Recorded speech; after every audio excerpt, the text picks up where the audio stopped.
이 사진 속 남성이 당신입니다. 40년을 찾았습니다. 평양 대동강구역 어느 골목 밤 9시가 넘은 시각에 강민혁 교수는 걸음을 멈추고 뒤를 돌아보았습니다. 어둠 속에서 누군가의 담배 불빛이 깜빡이는 게 보였고 그 순간 민혁의 등줄기로 식은땀이 흘렀습니다. 김일성 종합대학 물리학과 교수로 30년을 살아온 그가 이제 감시 대상이 되었다는 사실을 그는 본능적으로 알아챘습니다. 사흘 전 갑자기 사라진 최 교수의 빈 연구실 해외 학술지에 논문을 실었다는 이유로 하나둘 숙청되는 동료들, 그리고 지난해 중국 학술지에 자신의 연구를 발표했던 기억이 민혁의 머릿속을 스쳐 지나갔습니다. 그런데 왜 북한 최고의 엘리트 교수가 자신의 목숨을 걸고 탈출을 결심해야 했을까요? 어떻게 김일성 대학 교수 4명이 당과 보위부의 삼엄한 감시망을 뚫고 집단 탈북에 성공할 수 있었을까요? 그리고 무엇보다 자유의 땅 대한민국에 도착한 민혁이 서울대학교를 방문했을 때 모든 사람들이 경악을 금치 못한 충격적인 진실은 과연 무엇이었을까요? 그 이야기를 지금부터 들려드리겠습니다. 시작 전에 여유가 되시는 분들은 구독과 좋아요로 응원해 주시면 큰 힘이 됩니다. 그리고 지금 이 사연을 어느 지역에서 듣고 계신지 댓글로 남겨주시면 여러분께 따뜻한 인사를 전하겠습니다. 이틀 전 오후 김일성 종합대학 물리학과 강의실은 평소와 다름없이 고요했습니다. 강민혁 교수는 칠판 가득 양자역학 수식을 적어가며 학생들에게 강의하고 있었고 학생들은 노트에 열심히 필기를 하고 있었습니다. 50 중반의 민혁은 이 대학에서 손꼽히는 명강의 교수였고 그의 수업을 듣기 위해 다른 학부 학생들까지 몰려들곤 했습니다. 양자 얽힘 현상은 아인슈타인조차 불편해했던 개념입니다. 두 입자가 아무리 멀리 떨어져 있어도 하나의 상태가 변하면 다른 하나도 즉각 영향을 받는다는 것, 이것이 우주의 근본 원리라는 사실 말입니다. 민혁의 목소리는 차분했지만 그 안에는 학문에 대한 진심이 담겨 있었습니다. 강의를 마치고 연구실로 돌아온 민혁은 복도를 걷다가 옆 연구실 앞에서 걸음을 멈췄습니다. 최 교수의 연구실이었습니다. 문은 굳게 잠겨 있었고 문틈으로 보이는 책상 위에는 먼지가 쌓여가고 있었습니다. 사흘 전까지만 해도 이곳에서 최 교수와 차를 마시며 연구 이야기를 나눴던 기억이 생생했습니다. 58배 최 교수는 민혁보다 3살 위였고 해외 학술 교류 경험이 많은 화학 전공자였습니다. 그런 그가 어느 날 아침 갑자기 사라졌습니다. 학교 측 발표는 간단했습니다. 건강 악화로 요양을 떠났다고 했습니다. 하지만 민혁은 진실을 알고 있었습니다. 지난 몇 달간 당 내부에서 권력 투쟁이 격화되고 있었고 그 과정에서 해외 학술 활동을 했던 지식인들이 하나둘 제거되고 있었습니다. 외부 세계와 접촉했다는 것 자체가 사상적으로 의심받을 이유가 되는 시대였습니다. 민혁은 자신의 연구실로 들어가 책상 서랍을 열었습니다. 그 안에는 지난해 중국 베이징에서 열린 학술회의 자료가 들어 있었습니다. 그때 민혁은 양자 컴퓨팅에 관한 논문을 발표했고 그 논문은 중국 물리학회지에 게재되었습니다.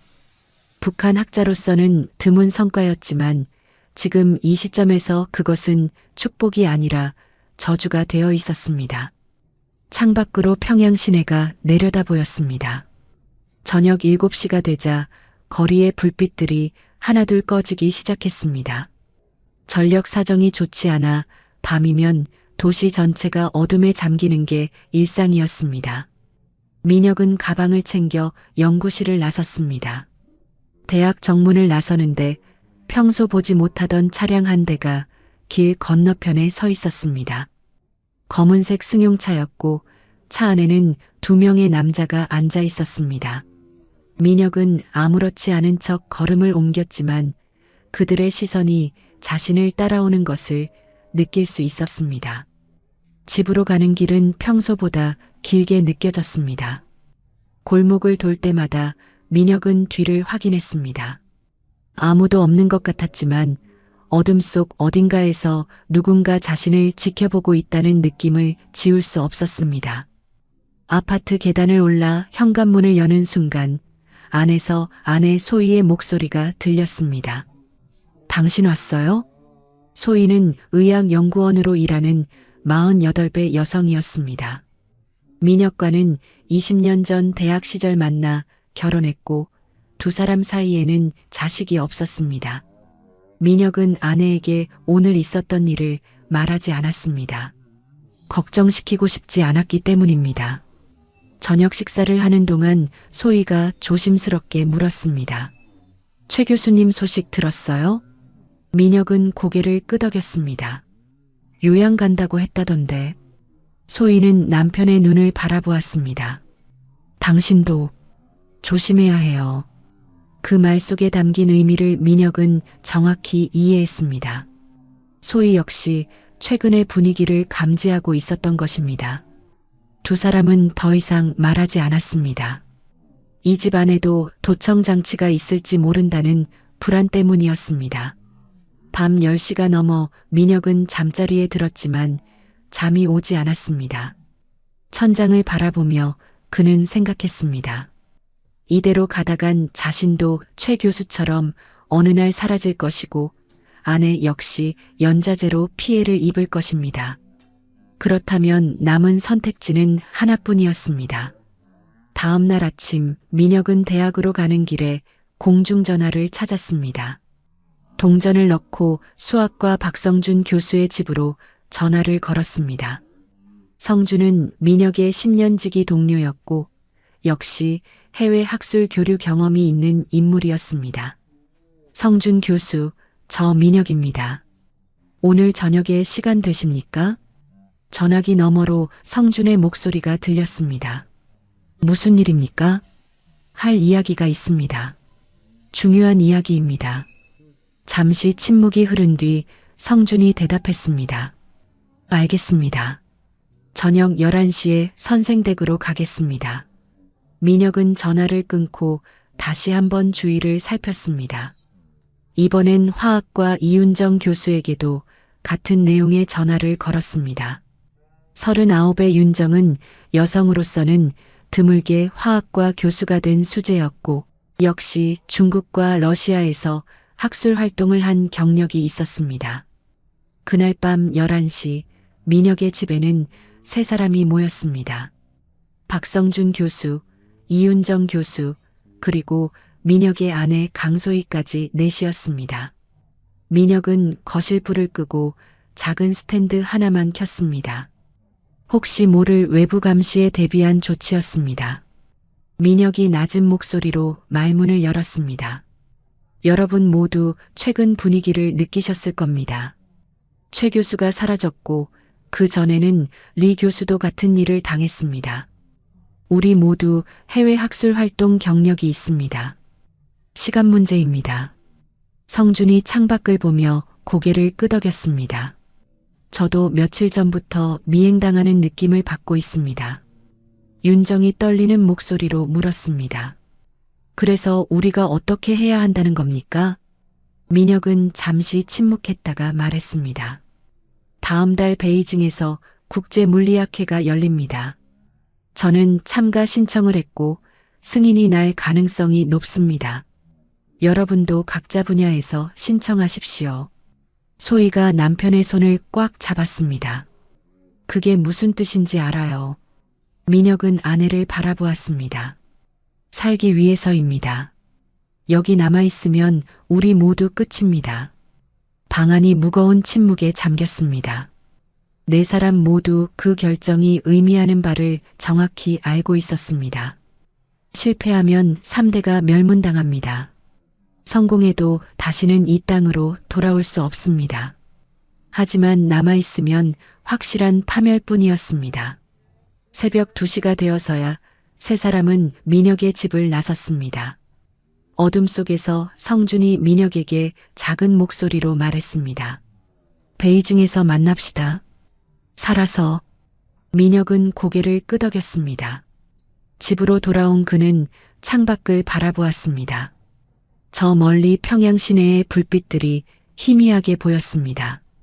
자신이 태어나 자란 이 도시를 곧 영영 떠나게 될지도 모른다는 생각에 가슴 한구석이 먹먹해졌습니다. 다음 날 아침 민혁은 평소보다 일찍 대학에 도착했습니다. 국제학술부 사무실 문을 열고 들어가자 40대 초반의 여직원이 고개를 들었습니다. 무슨 일로 오셨습니까? 교수 동무. 민혁은 준비해온 서류를 내밀었습니다. 다음 달 베이징 국제물리학회 참가 신청서입니다. 여직원은 서류를 받아 훑어보더니 고개를 끄덕였습니다. 학술부 심의를 거쳐야 합니다. 일주일 정도 걸릴 겁니다. 민혁은 정중하게 인사하고 사무실을 나왔습니다. 복도를 걷는데 뒤에서 누군가 다가오는 발소리가 들렸습니다. 박성준이었습니다. 성준은 민혁 옆으로 나란히 걸으면서 작게 속삭였습니다. 저도 방금 신청했습니다. 베이징 수학 세미나가 같은 시기에 열립니다. 두 사람은 더 이상 말하지 않았습니다. 복도 곳곳에 감시 카메라가 있었고 언제 어디서 누가 듣고 있을지 알 수 없었기 때문입니다. 그날 이후 일주일은 민혁에게 가장 긴 시간이었습니다. 매일 아침 우편함을 확인하고 전화벨 소리에 가슴이 철렁 내려앉았습니다. 혹시 보이부에서 연락이 올까봐, 혹시 신청이 거부될까봐 두려웠습니다. 엿새째 되는 날 저녁 집에 돌아온 민혁은 우편함에서 공식 봉투 하나를 발견했습니다. 손이 떨려 봉투를 제대로 잡을 수가 없었습니다. 거실로 들어가 봉투를 뜯었습니다. 승인 통보서였습니다. 베이징 국제물리학회 참가가 허가되었다는 내용이었습니다. 소희가 남편의 얼굴을 보고 알아챘습니다. 됐어요? 민혁은 고개를 끄덕였습니다. 두 사람은 껴안았지만 기쁨보다는 두려움이 더 컸습니다. 이제 진짜 시작이었기 때문입니다. 이틀 뒤 성준에게서 연락이 왔습니다. 그 역시 승인을 받았다고 했습니다. 윤정도 화학학회 참가 승인을 받았습니다. 문제는 소희였습니다. 의학연구원인 소희에게는 마땅한 해외 학회 참가 명분이 없었습니다. 민혁은 며칠을 고민한 끝에 한 가지 방법을 생각해냈습니다. 자신의 건강 문제를 이유로 동반자가 필요하다는 진단서를 만드는 것이었습니다. 소희가 근무하는 병원의 선배 의사에게 조심스럽게 부탁했습니다. 다행히 그 의사는 별다른 의심 없이 진단서를 써주었습니다. 일주일 뒤 소희의 동반 출국도 승인이 났습니다. 네 사람 모두 베이징행 허가를 받은 것입니다. 하지만 진짜 어려운 일은 지금부터였습니다. 출발까지 20일이 남은 어느 저녁 민혁의 집에 다시 세 사람이 모였습니다. 이번에는 더욱 조심스러웠습니다. 성준은 저녁 8시에, 윤정은 9시에 각각 다른 시간에 도착해 이웃들의 의심을 피했습니다. 거실에 모인 네 사람은 구체적인 계획을 세우기 시작했습니다. 윤정이 작은 공책을 꺼내 필기하려 하자 민혁이 손으로 제지했습니다.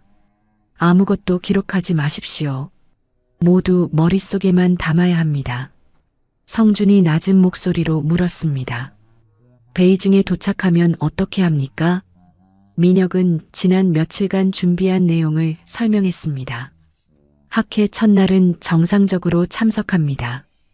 의심받지 않기 위해서입니다. 둘째 날 저녁 각자 숙소에서 나와 미리 정한 장소에서 만납니다. 그곳에서 남한 대사관 측 인사와 접촉할 겁니다. 소희가 걱정스러운 표정으로 물었습니다. 남한 대사관에서 우리를 받아줄까요? 이미 연락을 취했습니다. 민혁의 말에 세 사람이 놀란 표정을 지었습니다. 민혁은 계속 설명했습니다.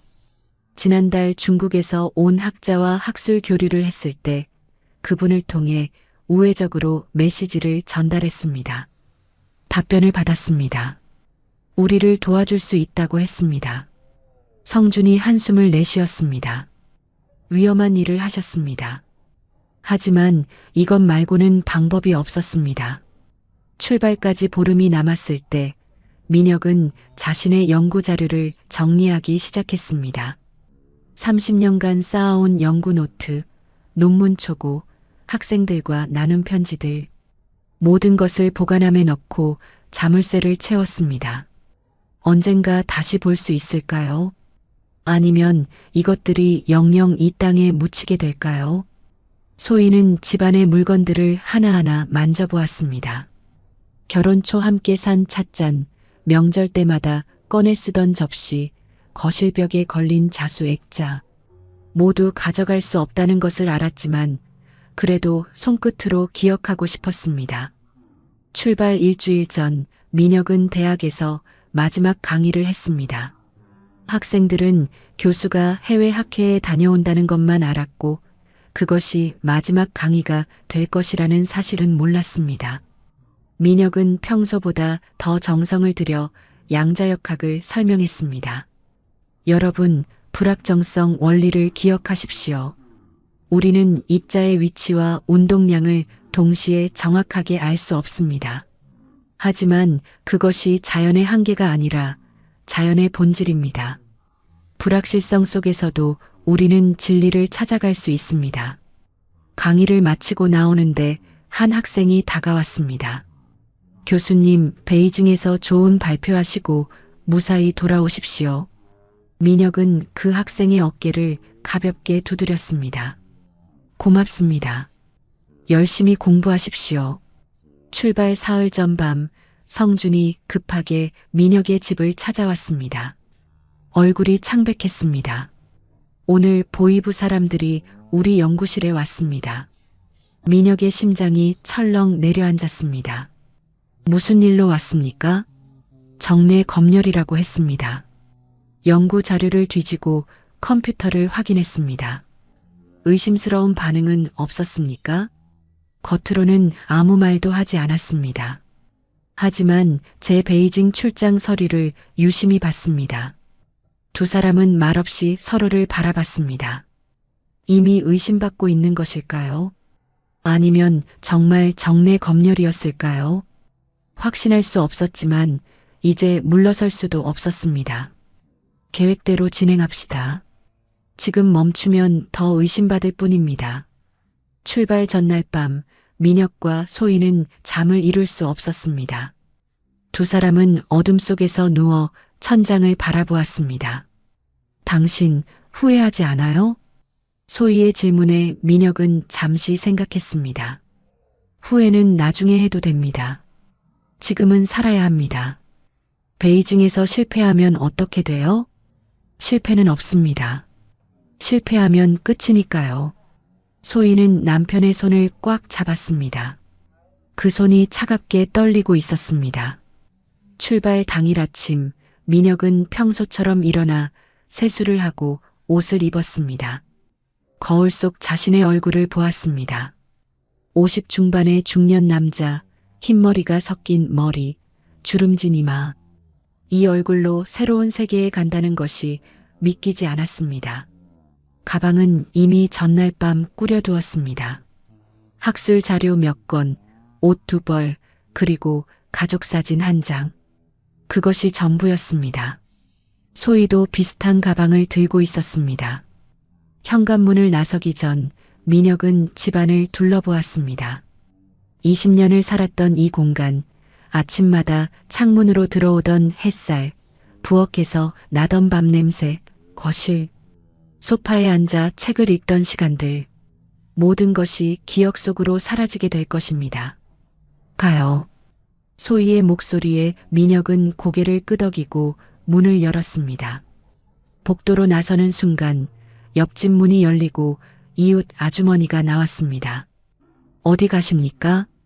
민혁은 웃으며 대답했습니다. 베이징 학회 참석하러 갑니다. 잘 다녀오십시오.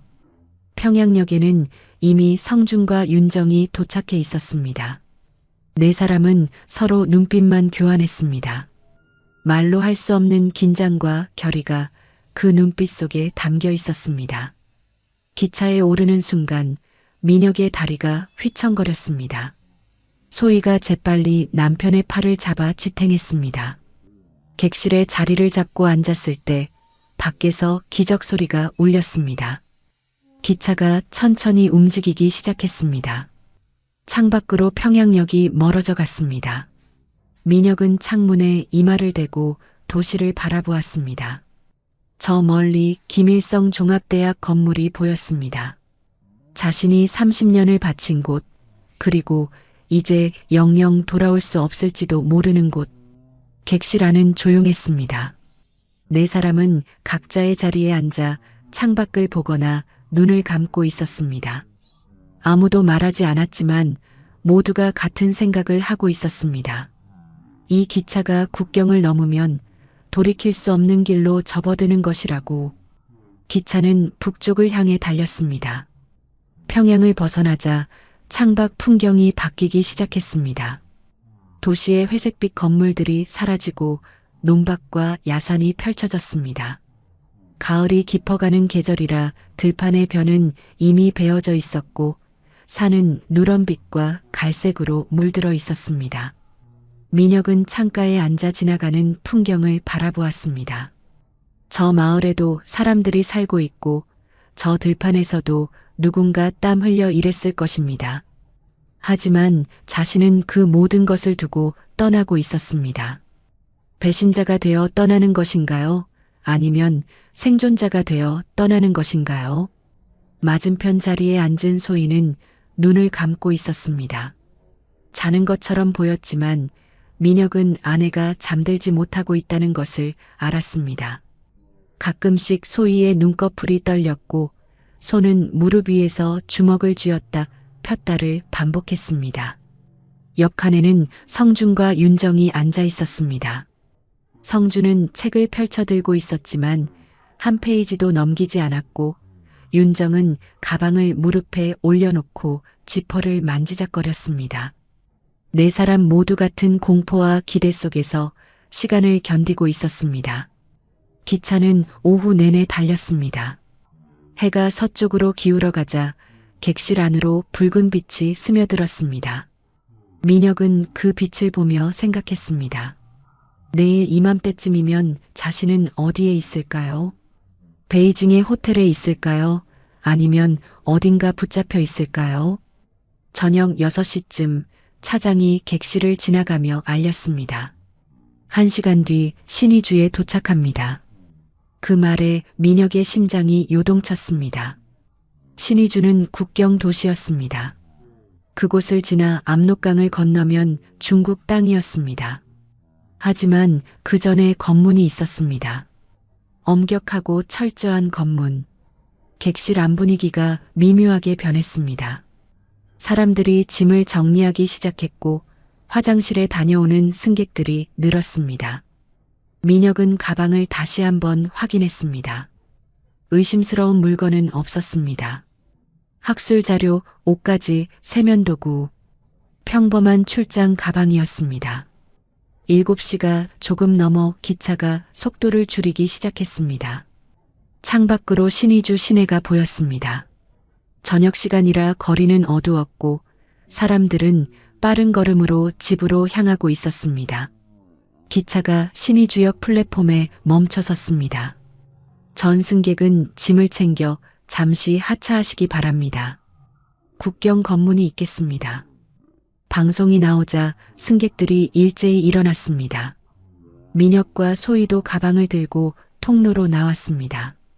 뒤에서 성준과 윤정도 따라 나왔습니다. 네 사람은 서로 눈을 마주치지 않으려 애썼습니다. 혹시라도 함께 있다는 인상을 주면 안 되었기 때문입니다. 플랫폼에 내리자 보이부 요원들이 줄지어 서 있었습니다. 10명이 넘었습니다.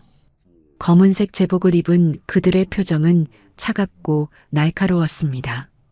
승객들은 한 줄로 서서 검문을 기다렸습니다. 민혁 앞에는 50대로 보이는 남자가 서 있었고 뒤에는 젊은 여자가 서 있었습니다.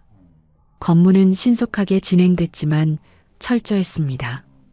가방을 열어 안을 확인하고 여권과 출국 허가서를 대조하고 얼굴과 서류 사진을 비교했습니다. 민혁의 차례가 왔습니다. 30대 중반으로 보이는 요원이 손짓으로 가방을 내려놓으라고 했습니다. 민혁은 가방을 바닥에 놓고 지퍼를 열었습니다. 요원은 장갑을 낀 손으로 가방 속을 뒤졌습니다. 옷을 꺼내고 책을 펼치고 세면도구 주머니를 열어 안을 확인했습니다. 출장 목적이 무엇입니까?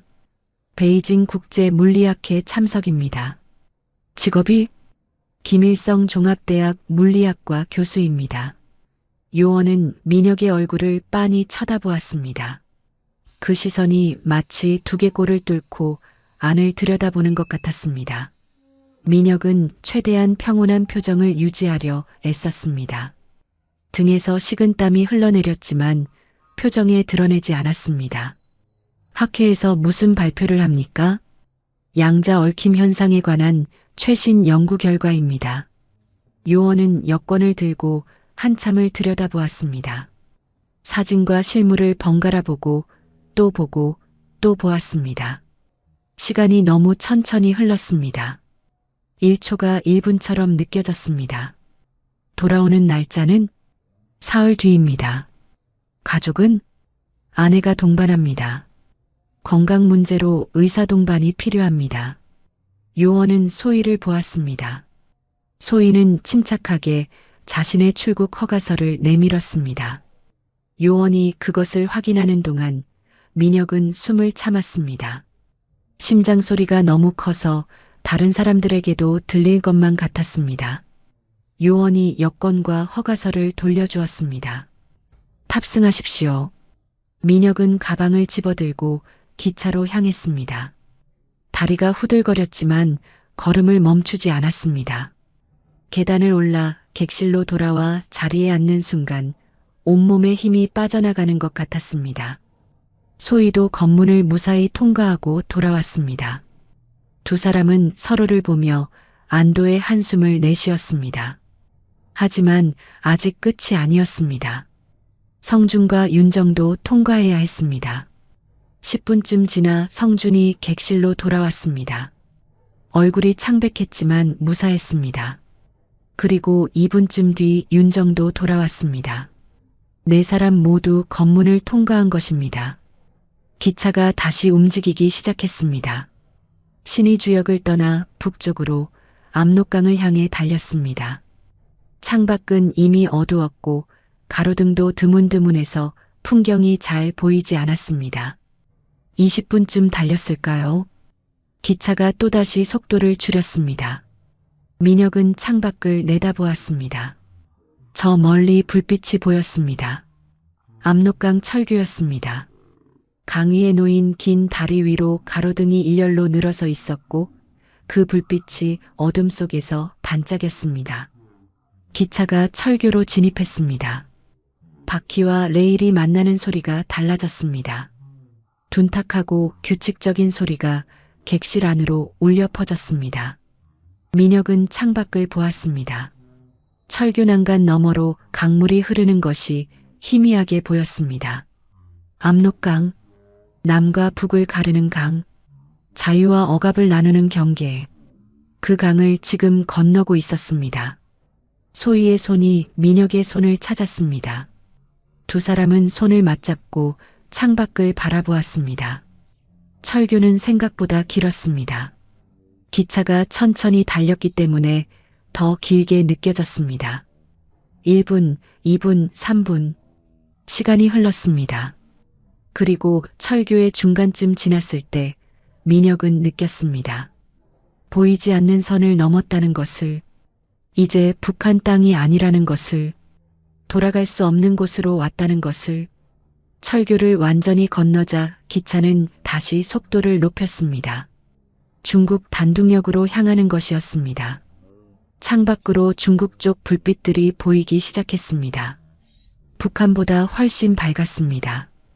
거리마다 네온 사인이 반짝였고 차량들의 헤드라이트가 끊임없이 움직였습니다. 민혁은 소희의 손을 더 꽉 쥐었습니다. 두 사람의 손바닥에서 땀이 났지만 아무도 손을 놓지 않았습니다. 옆칸에서는 성준이 창밖을 보며 눈을 감았습니다. 윤정은 가방을 가슴에 안고 작게 숨을 내쉬었습니다. 네 사람은 살아서 국경을 넘었습니다. 하지만 이것은 시작에 불과했습니다. 진짜 위험은 지금부터였습니다. 베이징에 도착하면 북한 대사관의 감시가 시작될 것이고 그 감시를 피해 남한 대사관과 접촉해야 했습니다. 한 번이라도 실수하면 모든 것이 끝이었습니다. 기차가 단둥역에 들어섰습니다. 중국 땅, 처음 밟는 외국 땅이었습니다.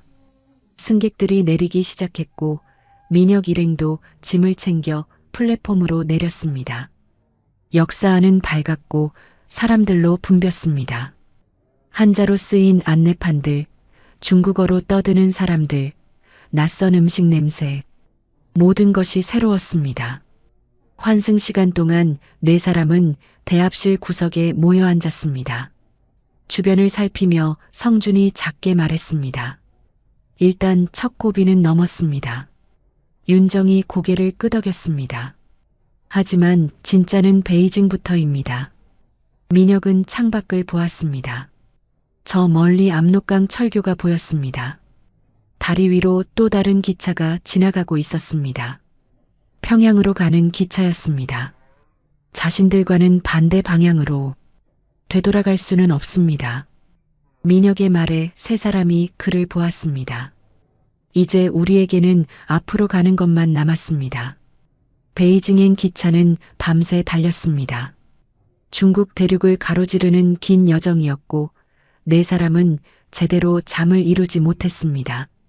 새벽녘 창밖으로 펼쳐진 중국의 평원은 끝이 보이지 않을 만큼 광활했고 해가 떠오르자 그 땅 위로 아침 안개가 피어올랐습니다. 오전 9시쯤 기차가 베이징역에 도착했습니다. 플랫폼에 내린 민혁은 주변을 둘러보았습니다. 수천 명의 사람들이 오가는 거대한 역사, 한자로 가득한 표지판들, 확성기에서 쏟아지는 중국어 안내방송. 모든 것이 압도적이었습니다. 학술회의 주최 측에서 나온 안내원이 일행을 호텔로 데려갔습니다. 시내 중심가에 위치한 오래된 호텔이었고 북한 학자들을 위해 특별히 배정된 곳이라고 했습니다. 민혁은 그 말에서 불길한 기운을 느꼈습니다. 특별히 배정되었다는 것은 감시하기 쉽다는 뜻이었기 때문입니다. 체크인을 마치고 방에 들어간 민혁과 소희는 짐을 풀지도 않고 창문으로 다가갔습니다.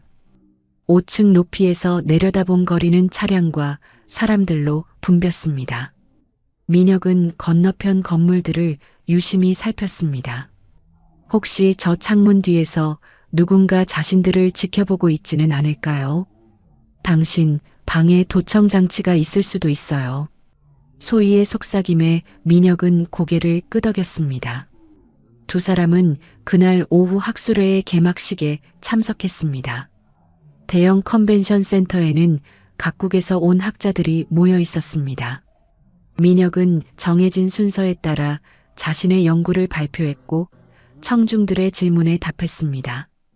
모든 것이 정상적으로 보였습니다. 하지만 발표를 마치고 나오는 길에 민혁은 이상한 느낌을 받았습니다. 복도 끝에 서 있는 두 남자가 자신을 보고 있었기 때문입니다. 중국인은 아니었습니다. 북한 사람 특유의 헤어스타일과 옷차림새를 하고 있었습니다. 그날 저녁 계획대로 민혁은 호텔 로비에서 성준을 만났습니다. 두 사람은 밖으로 산책을 나가는 척했습니다. 저녁 8시 호텔에서 3블록 떨어진 작은 식당 뒷골목에서 한 남자가 기다리고 있었습니다. 김철수입니다. 40대 초반으로 보이는 그 남자는 한국어로 말했습니다. 나만 대사관 관계자였습니다. 민혁은 재빨리 주변을 살폈습니다. 골목 입구에는 윤정이 서서 망을 보고 있었고 반대편에는 소희가 서 있었습니다. 시간이 없습니다. 문제가 생겼습니다. 김철수의 얼굴이 굳어 있었습니다. 북한 대사관에서 여러분의 동태가 수상하다며 추적팀을 보냈다는 정보가 들어왔습니다. 아마 내일 아침부터 본격적인 감시가 시작될 겁니다. 민혁의 심장이 철렁 내려앉았습니다. 그럼 어떻게 해야 합니까? 오늘 밤 당장 움직여야 합니다. 호텔로 돌아가지 마십시오. 지금 이 순간부터 여러분은 숨어야 합니다. 김철수는 4장의 중국 신분증을 건넸습니다. 위조 신분증이었습니다. 이걸 가지고 계십시오. 그리고 이 주소로 가십시오. 안전가옥입니다. 종이에 적힌 주소를 확인한 민혁은 고개를 끄덕였습니다. 그 순간부터 4사람의 도주가 시작됐습니다. 첫날 밤 4사람은 베이징 외곽의 허름한 여관에 숨었습니다.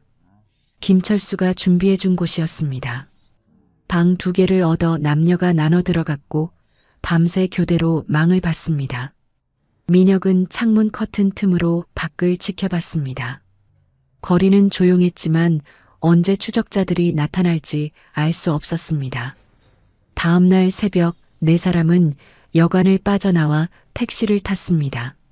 시내 반대편으로 이동한 뒤 다른 숙소로 옮겼습니다. 이번에는 낡은 아파트 건물의 1층 방이었습니다. 창문에는 쇠창살이 쳐져 있었고 복도는 어두컴컴했습니다. 여기서 하루만 더 버티면 됩니다. 김철수가 찾아와 말했습니다. 모레 새벽 제3국 외교관 차량으로 공항까지 모셔드릴 겁니다. 그때까지만 들키지 마십시오. 하지만 그날 오후 성준이 급히 들어왔습니다. 밖에 수상한 차가 서 있습니다. 민혁이 창문으로 다가가 조심스럽게 내다보았습니다. 검은색 세단 한 대가 길 건너편에 주차되어 있었고 안에 2명이 앉아 있었습니다. 민혁은 그들의 얼굴을 확인할 수 없었지만 직감적으로 알았습니다. 북한 추적팀이었습니다. 어떻게 우리를 찾았을까요? 윤정의 목소리가 떨렸습니다. 민혁은 생각했습니다. 호텔 CCTV에 찍혔을 수도 있고 누군가 제보했을 수도 있었습니다.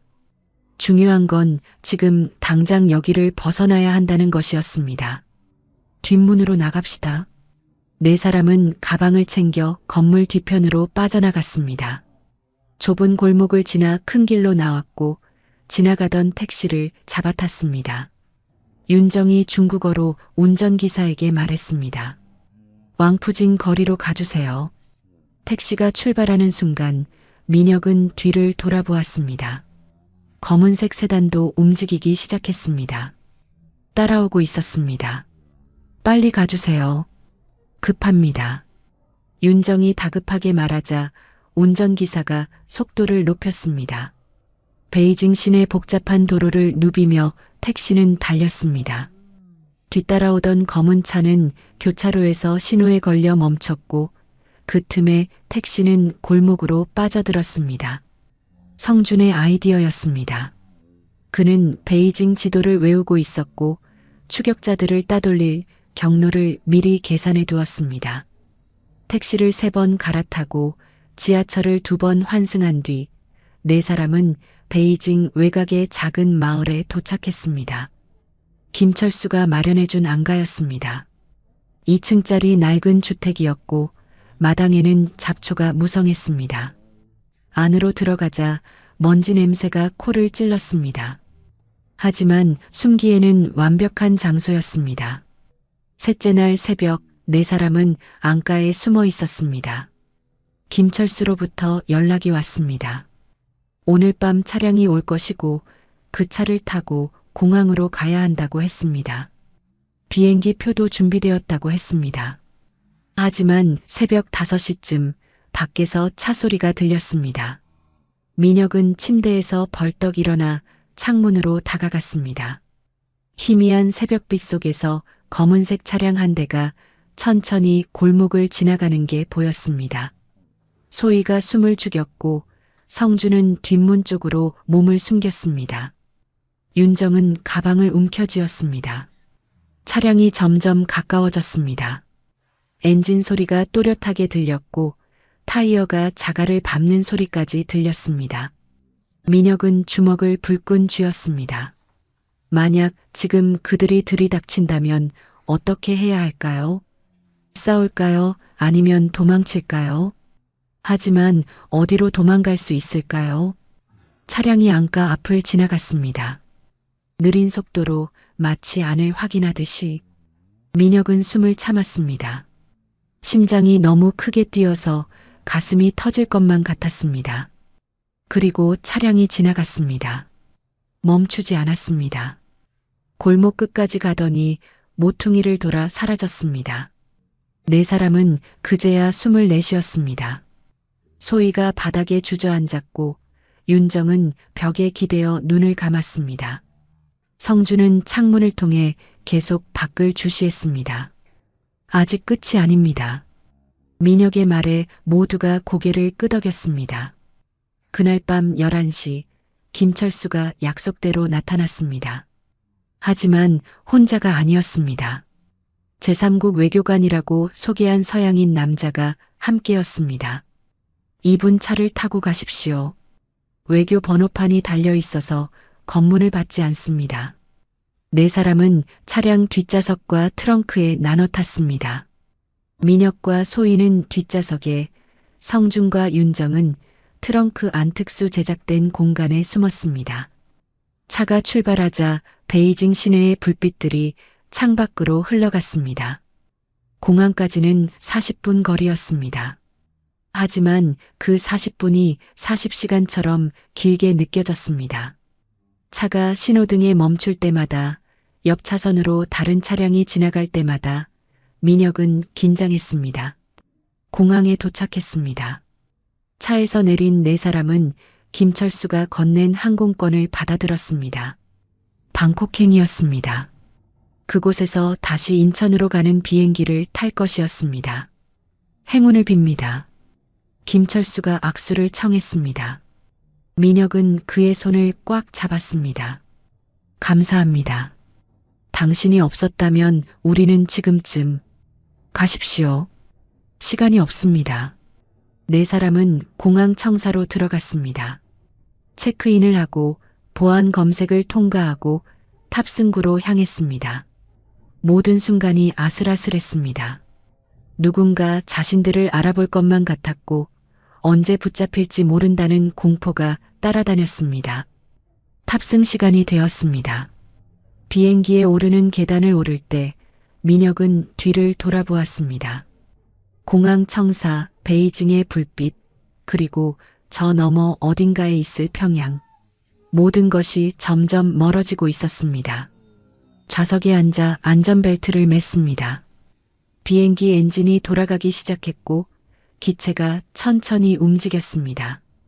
활주로로 나가는 동안 민혁은 창밖만 바라보았습니다. 그리고 비행기가 가속했습니다. 활주로를 달리는 속도가 점점 빨라졌고 기체가 떨렸습니다. 바퀴가 땅에서 떨어지는 순간 민혁은 느꼈습니다. 살았다고, 진짜로 살아남았다고. 비행기가 상승하자 베이징의 야경이 창밖으로 펼쳐졌습니다. 수백만 개의 불빛이 반짝이는 거대한 도시. 하지만 이제 그것은 점점 작아지고 있었습니다. 방콕을 경유하는 10여 시간의 비행 동안 민혁은 거의 잠을 이루지 못했습니다.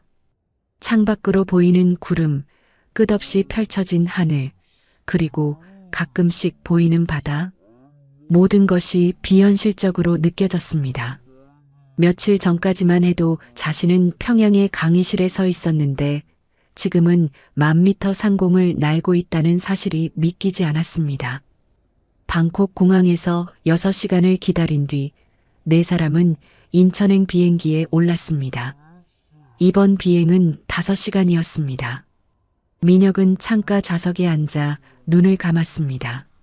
하지만 어둠 속에서도 머릿속은 복잡했습니다. 앞으로 어떻게 살아야 할까요? 무엇을 해야 할까요? 자신은 누구일까요? 비행기가 인천국제공항에 착륙 준비를 시작했을 때 기내 방송이 흘러나왔습니다. 승객 여러분, 곧 인천국제공항에 도착하겠습니다. 한국어였습니다. 북한에서 쓰는 것과 비슷하면서도 미묘하게 다른 억양이었습니다. 민혁은 창밖을 내다보았습니다. 서해 바다 위로 해가 지고 있었고 저 멀리 육지의 불빛들이 보이기 시작했습니다. 바퀴가 활주로에 닿는 순간에 충격이 있었고 비행기는 천천히 속도를 줄였습니다. 멈춰선 뒤 승객들이 일제히 일어나 짐을 챙겼습니다. 민혁도 가방을 내려 손에 쥐었습니다. 이 가방 하나가 자신이 가진 전부였습니다. 비행기에서 내려 입국장으로 향하는 복도는 길고 밝았습니다. 형광등 불빛 아래 걷는 동안 민혁은 주변 사람들을 보았습니다. 여행 가방을 끄는 사람들, 피곤한 표정으로 걷는 사람들, 휴대전화를 보며 누군가와 통화하는 사람들. 모두가 자유로웠습니다. 아무도 감시하지 않았고 아무도 두려워하지 않았습니다. 입국 심사대 앞에 줄을 서자 통일부 관계자가 나타났습니다. 40대 중반의 남자였고 명함을 건네며 자신을 김현수 사무관이라고 소개했습니다. 먼 길 오시느라 고생 많으셨습니다. 별도 절차를 진행하겠습니다. 네 사람은 일반 승객들과 분리되어 특별심사실로 안내받았습니다. 서류를 작성하고 신원을 확인하고 간단한 면담을 거쳤습니다. 모든 과정이 신속하고 정중했습니다. 하지만 민혁은 이상한 감정을 느꼈습니다. 환영받는 것 같으면서도 동시에 관리당하는 느낌이었습니다. 자유의 땅에 왔지만 여전히 자유롭지 못한 것 같았습니다. 공항을 나서자 버스가 기다리고 있었습니다. 네 사람은 버스에 올라 창밖을 보았습니다. 밤이었지만 거리는 환했습니다. 가로등마다 불이 켜져 있었고 건물들은 네온 사인으로 반짝였습니다. 자동차들이 끊임없이 오갔고 사람들은 늦은 시간인데도 거리를 걷고 있었습니다. 전기가 이렇게 많은 곳입니다. 성준이 작게 중얼거렸습니다. 북에서는 밤만 되면 도시 전체가 어둠에 잠겼는데 이곳은 밤이 없는 것 같았습니다. 버스는 1시간쯤 달려 경기도 외곽의 건물 앞에 멈췄습니다. 북한 이탈 주민 보호시설이었습니다. 담장으로 둘러싸인 3층짜리 건물이었고 입구에는 경비가 서 있었습니다. 여기서 석 달 정도 적응 교육을 받게 됩니다. 김 사무관의 설명이 이어졌습니다. 나만의 언어, 문화, 법률, 그리고 생활 방식을 배우시게 됩니다. 걱정하지 마십시오. 모두가 겪는 과정입니다.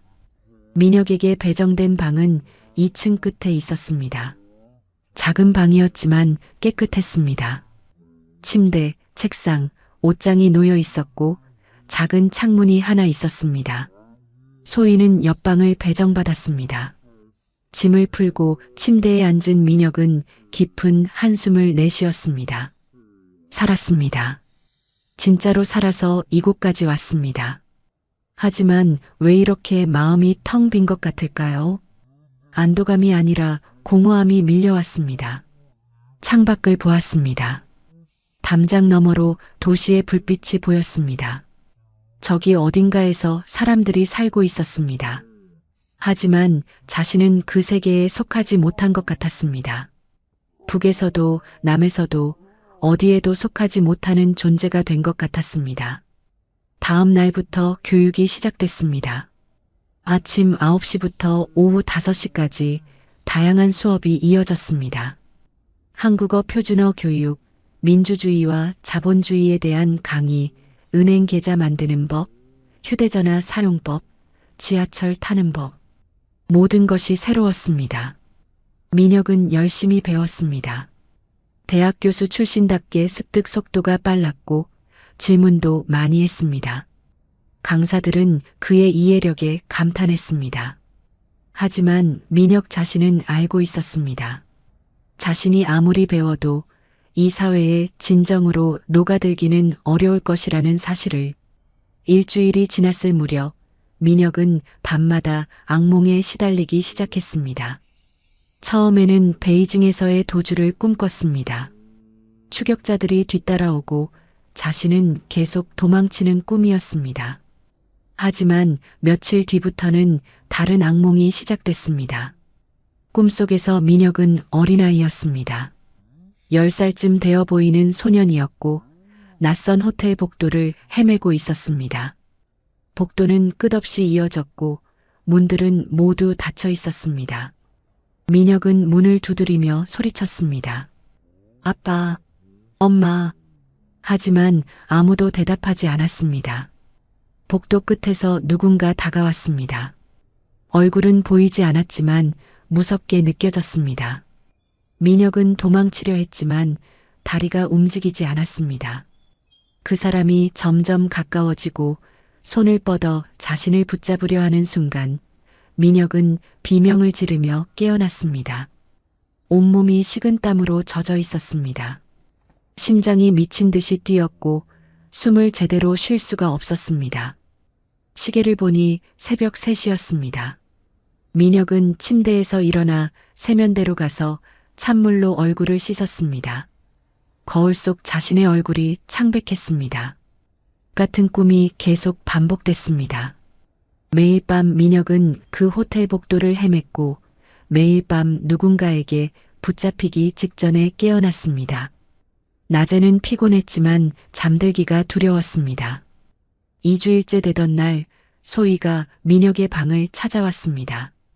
당신 요즘 얼굴이 말이 아니에요. 제대로 주무시는 거예요? 민혁은 대답을 피했습니다. 괜찮습니다. 거짓말하지 마세요. 밤마다 소리 지르는 거 다 들려요. 옆방인데. 소희의 목소리에 걱정이 가득했습니다. 민혁은 고개를 돌렸습니다. 꿈을 꿉니다. 이상한 꿈을. 무슨 꿈인데요? 제가 어린아이인 꿈입니다. 호텔에서 길을 잃고 헤매는 꿈이에요. 소희는 남편의 손을 잡았습니다. 상담사 선생님께 말씀드려 보세요.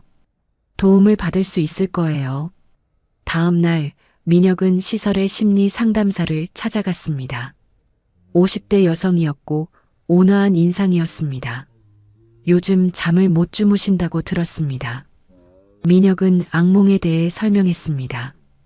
호텔 복도, 닫힌 문들, 찾을 수 없는 부모, 그리고 다가오는 누군가.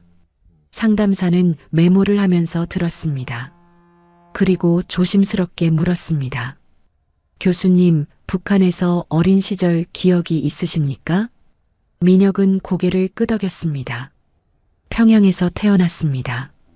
부모님은 제가 어릴 때 돌아가셨고요. 고아원에서 자랐습니다. 몇 살 때부터 기억하십니까? 민혁은 생각했습니다. 기억은 언제부터 시작되었을까요? 12살쯤부터인 것 같습니다. 그 이전 기억은 희미합니다. 상담사가 펜을 놓았습니다. 보통 사람들은 5살이나 6살 때부터 기억이 있습니다. 12살 이전 기억이 없다는 건 흔한 일이 아닙니다. 민혁은 그 말에 불편함을 느꼈습니다. 그냥 어려서 잊어버린 것 아닙니까? 그럴 수도 있습니다. 하지만 반복되는 악몽은 무의식이 뭔가 말하려고 하는 것일 수도 있습니다. 상담을 마치고 나온 민혁은 복도를 걸으며 생각했습니다. 자신의 어린 시절은 정말 평양이었을까요? 고아원에서 자랐다는 기억은 진짜일까요? 아니면 누군가 만들어준 기억일까요? 그날 밤 민혁은 침대에 누워 천장을 바라보았습니다. 자신이 누구인지 확신할 수 없었습니다. 50년을 살아왔는데 그 50년 중 처음 12년이 비어 있다는 것이 이상하게 느껴졌습니다. 창밖으로 달빛이 들어왔습니다. 민혁은 눈을 감았습니다.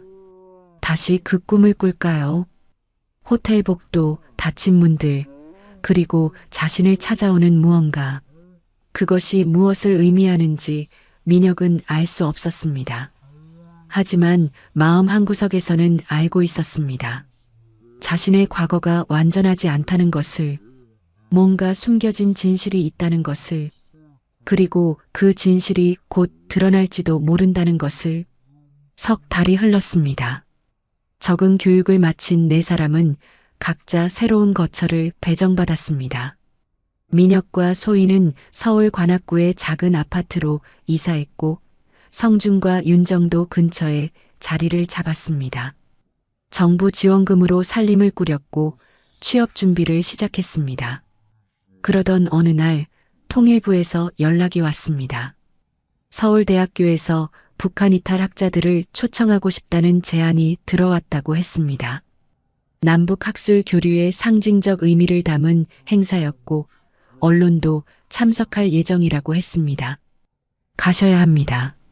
여러분의 존재를 알리는 것이 앞으로 도움이 될 겁니다. 담당 사무관의 권유에 민혁은 망설였습니다. 사람들 앞에 서는 것이 두려웠습니다. 자신이 누구인지 확신할 수 없는 상태에서 어떻게 당당하게 설 수 있을까요? 하지만 거절할 이유도 없었습니다. 초대받은 날 민혁은 오랜만에 정장을 입었습니다. 거울 앞에 선 자신의 모습이 낯설었습니다. 북에서 입던 인민복도 아니고 평소 입는 편한 옷도 아닌 남한식 정장 차림의 중년 남자. 그것이 지금의 자신이었습니다. 서울대학교로 가는 버스 안에서 민혁은 창밖을 보았습니다. 관악산 자락에 자리 잡은 광활한 캠퍼스가 눈에 들어왔습니다. 북에서 본 김일성 종합대학과는 규모부터 달랐습니다. 건물들이 끝없이 이어졌고 학생들이 거리를 메우고 있었습니다. 물리학과 건물 앞에 내렸을 때 민혁은 이상한 느낌을 받았습니다. 처음 오는 곳인데 왜인지 익숙한 것 같았습니다. 건물 입구의 계단, 복도의 구조, 심지어 복도를 따라 놓인 게시판의 위치까지 모든 것이 낯설지 않았습니다. 교수님 괜찮으세요? 성준이 걱정스러운 얼굴로 물었습니다. 민혁은 고개를 저었습니다. 아닙니다. 그냥 잠시 어지러웠을 뿐입니다. 환영 간담회는 대형 강당에서 열렸습니다. 100여 명의 청중이 자리를 채우고 있었고 앞쪽에는 카메라를 든 기자들이 서 있었습니다. 민혁은 무대 옆 대기석에 앉아 숨을 고르려 애썼습니다. 사회자의 소개가 이어졌고 네 사람이 차례로 무대에 올랐습니다. 박수 소리가 강당을 채웠습니다. 민혁은 청중석을 바라보았습니다. 젊은 학생들, 중년의 교수들, 그리고 맨 앞줄에 앉은 백발의 노인들, 모두가 호기심 가득한 눈빛으로 자신들을 보고 있었습니다. 성준이 먼저 발표했습니다. 북한의 수학 교육 체계와 자신의 연구 분야에 대해 설명했습니다. 청중들은 경청했고 질문도 이어졌습니다. 윤정도 화학 연구에 대해 발표했습니다. 민혁의 차례가 왔습니다. 연단에 선 민혁은 마이크를 잡고 천천히 입을 열었습니다. 저는 김일성 종합대학에서 30년간 물리학을 가르쳤습니다. 주요 연구 분야는 양자 얽힘 현상입니다. 목소리가 떨렸지만 계속 말했습니다. 양자역학의 기본 원리, 북에서 진행했던 연구들, 그리고 남한에서 이어가고 싶은 학문적 여정에 대해 이야기했습니다. 청중들은 집중해서 들었고 북한 학자의 높은 수준의 놀란 표정을 지었습니다. 발표를 마치려는 순간이었습니다. 청중석 맨 앞에 앉아있던 한 노인이 갑자기 의자에서 일어났습니다. 80대로 보이는 백발의 남자였고 손은 떨리고 있었습니다. 그는 안경을 벗으며 민혁을 뚫어지게 쳐다보았습니다. 강당이 조용해졌습니다. 모두가 그 노인을 보았고 사회자도 당황한 표정을 지었습니다. 노인은 한참을 민혁을 응시하더니 떨리는 목소리로 물었습니다. 잠깐만요. 잠깐만. 그 목소리에는 믿을 수 없다는 감정이 담겨 있었습니다. 민혁은 연단에 서서 그 노인을 바라보았습니다. 처음 보는 사람이었습니다.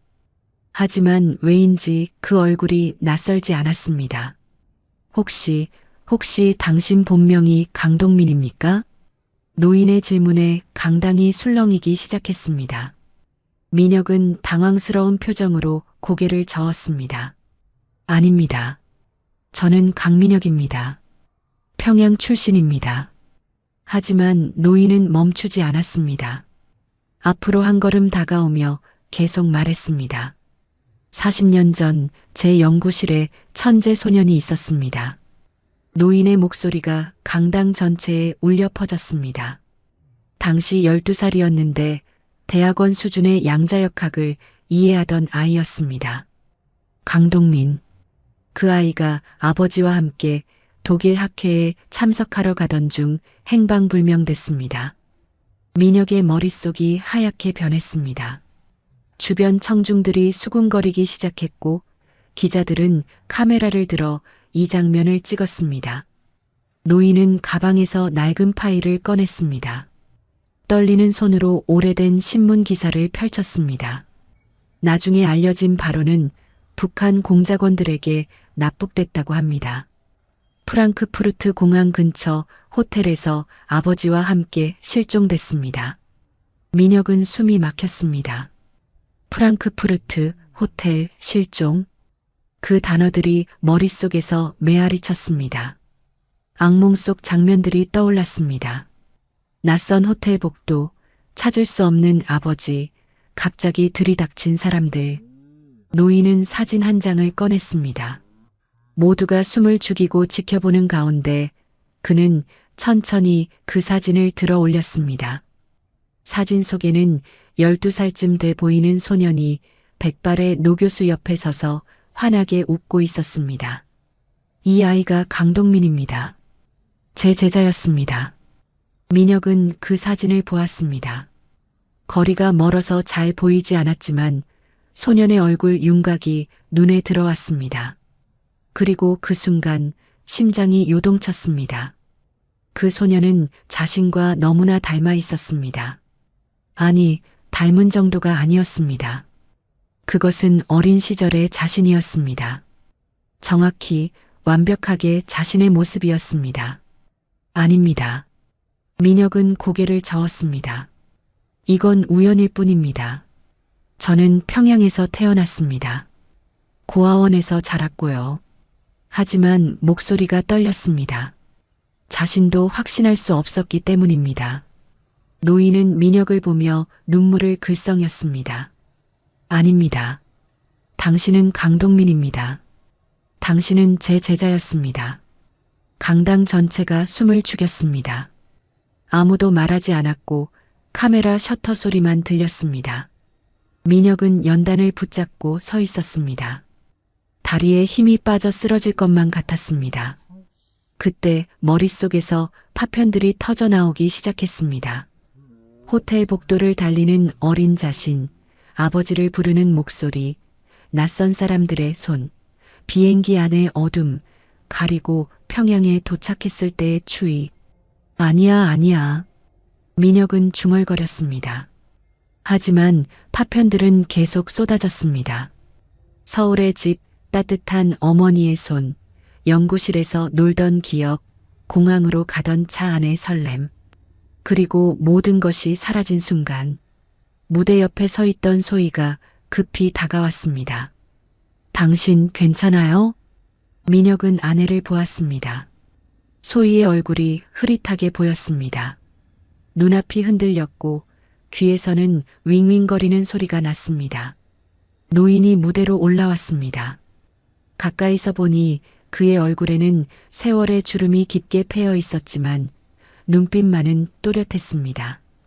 그는 민혁의 얼굴을 들여다보았습니다. 동민아, 나야. 장한섭 교수야. 기억나니? 그 이름을 듣는 순간 민혁의 뇌리에 무언가 번쩍였습니다.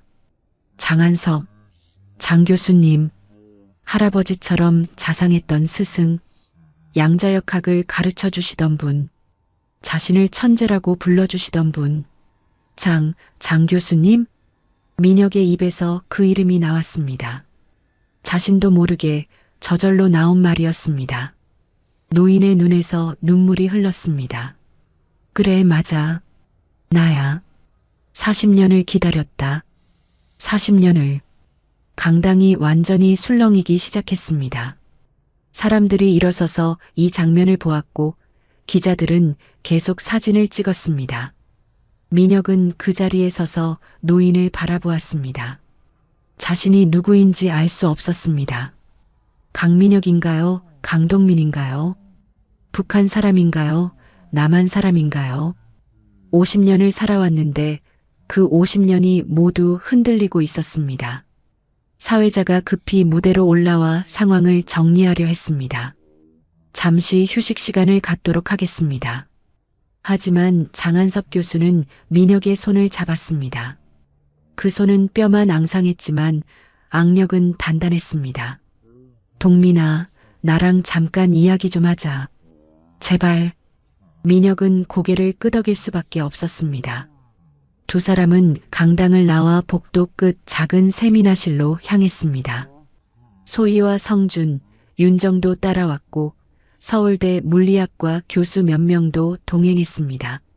세미나실 문을 닫자 장 교수는 가방에서 두꺼운 파일을 꺼냈습니다. 40년 동안 모아온 자료였습니다. 그는 테이블 위에 하나씩 펼쳐놓기 시작했습니다. 첫 번째는 신문 기사였습니다. 1985년 7월 12일자 조선일보 석간.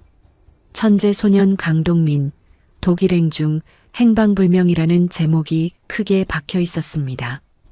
민혁은 그 기사를 집어들었습니다. 손이 떨렸습니다. 서울대 물리학과 장한섭 교수의 제자인 강동민 군이 아버지 강태준 씨와 함께 독일 프랑크푸르트에서 개최되는 국제 양자물리학회 참석 중 실종됐다. 현지 경찰은 호텔에서 두 사람이 사라진 것으로 보아 납치 가능성에 무게를 두고 수사 중이다. 기사를 읽는 민혁의 눈앞이 흐려졌습니다. 프랑크푸르트, 호텔 납치. 악몽 속 장면들이 실제였다는 말인가요? 장 교수는 다음 자료를 꺼냈습니다. 가족 사진이었습니다. 30대 중반의 부부가 어린 소년과 함께 웃고 있었습니다. 소년은 7살쯤 돼 보였고 학교 앞에서 찍은 사진 같았습니다. 이게 동민이네 가족 사진이야. 아버지 강태준 박사, 어머니 박영희 여사, 그리고 너. 민혁은 사진 속 소년을 들여다보았습니다. 그 얼굴이 자신과 닮았다는 것을 부정할 수 없었습니다. 눈매, 코, 입모양까지 똑같았습니다. 아버지는 서울대 화학과 교수셨어. 어머니는 초등학교 교사였고 너는 외동아들이었지. 장 교수의 말이 계속 이어졌습니다. 내가 6살 때부터 영재성을 보이기 시작했어. 학교 수학은 지루해했고 집에서 대학 물리학 책을 읽었지. 아버지가 날 찾아왔을 때 나는 믿을 수가 없었어.